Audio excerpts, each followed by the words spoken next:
Okay, so yan ang parking space ni ma'am. So okay naman. Okay. Ito kasi magiging problema ni ma'am yung pagrampa niya. Yan, di ba? Okay. Very good. Slow down ka na. Sige pa. Dandahan. Yan. Yan. Effective yung ginawa namin kanina ni ma'am na unti-unti na isasampa doon. Okay. So isa pa ma'am. Medyo gumaan na ngayon. Ano? Hindi na kagaya kay kanina na sobrang pag lumapa ka sa gas parang takot tapos sobrang lakas ng revolution. Ano? Okay. Pataka doon dyan.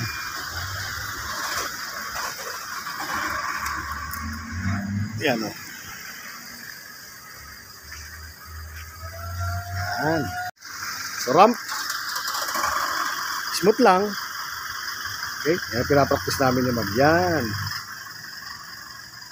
Yun. Ayan. Smooth na. Yung pagpasok niya. Ngayon naman tuturo ko naman sa kanya yung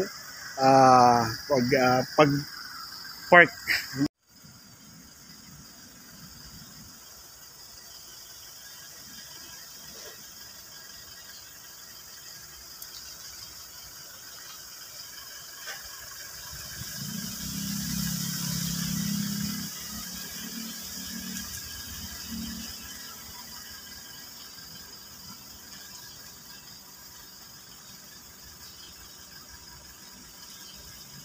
Yan tinatawag na nose integration. So hindi ka agad pupunta doon sa papardahan, kundi lalagpas muna ng konti sa kabilang atras. Yan. Tingnan mo lang yung unahan mo kung kasya na. O, pwede na kaganyan, ano? Okay? Yan. Dahan-dahan pa rin. Tingnan mo kung yung side mirror kasi ilalayo mo lang. Pero kung nakalayo naman, okay. Yan. Layo mo lang kaunti. Kaunti kanan. Yan. Yan. Pagkita mo lang. Okay, cool. Yan. Very good. Okay.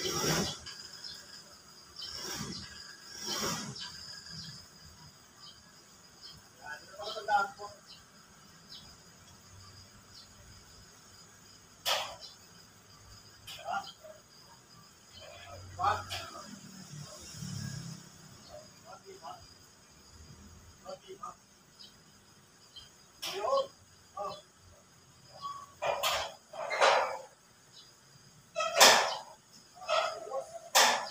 Kanan.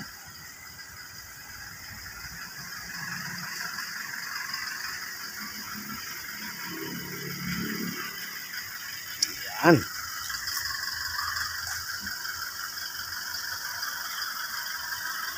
Straight mo muna sa sakyan mo, no? Ngayon, nakikita mo na ba yung pattern natin, ma'am? Yung sana. Ayun, oh, yung gutter na yon, ano? Okay? So, atrasan mo na siya. Lapitan mo, itapat mo yung gulong mo doon. Okay, go. Sige lang, diretso lang. Yan. Yan, tapat na po, ma'am.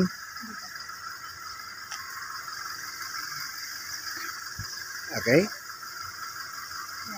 Okay na siya. Pag sagad mo na manibela mo. Okay? Pero nandiyan pa rin yung mata mo, ano po? Focus pa rin dyan. Ano po? Sige, atras. Kailangan makapasok muna yung gulong natin dyan sa reference mo yan, sa gulong. Yan. Kung di mo masyadong kita yung ground nung ano mo, pwede mong ibaba yung side mirror mo. Ha? Okay? Pasok na siya. So, tingnan mo naman sa kaliwang side mirror. Yun. Sige pa. Kailangan bantayan mo itong nasa kaliwa mo side mirror kung malapit ka na dito. Malapit na, no? Okay, so sagad manibela mo sa kaliwa, no? And drive. O, parang dalawang hakbang lang. Okay, sige. Hindi pa. Okay na? Then, sagad manibela mo sa kanan. Yan. So, makikita mo dyan yung katawan ng sakyan mo saka yung pader. May space. Ang ganda ng space niya. Kaya wala kang problema dyan. Okay? So, sagad na nivela mo. Then, atras. O, safe na safe, ano? So, dyan, wala ka na problema side mirror mo sa kanan. Dito naman ikaw, titignan mo kung nasikip ka dito. Okay? So, malayo pa rin naman ang distansya mo dito. Kung pumapansin mo side mirror, no? May space pa. Sige, atras ka lang. Hanggang makita mo yung pattern natin. So, dyan sa side mirror mo sa kanan, walang problema. Lapad, oh. So, atras ka lang po, ma'am. Sige, ramp. Okay, kanti pa. Sige pa.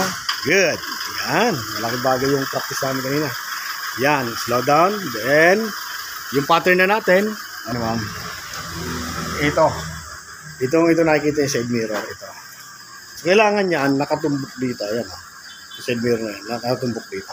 So, ngayon, ma'am, kailangan ay i-ano pa natin ng kaunti pa. Kaunting-kaunti lang. Sagad mo uling manibela mo. Sa kanan. Yes, sagad mo sa kanan. Kailangan i-align pa natin ng maganda pa. Kaunti-kaunti lang, ha. Atras. Yung parang nakatago siya. Okay, stop. Yan. No. Yan ang magandang align. No? Gitna mo ng manibela mo. 1 and 2. Then, syempre, check mo. Safe na, no? So, atras ka na lang po, ma'am.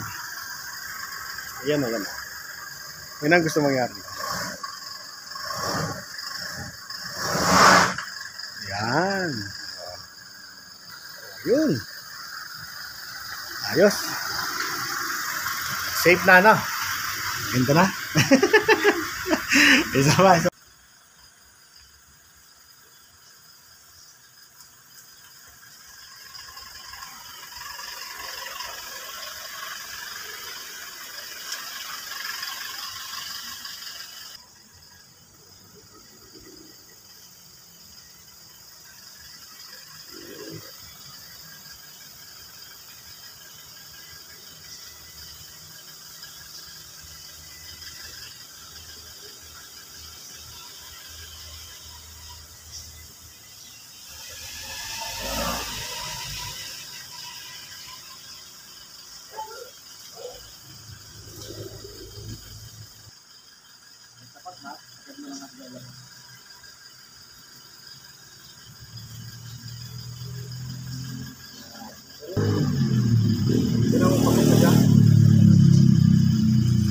Pagpasok na yan, tingin ka side mirror sa kaliwa.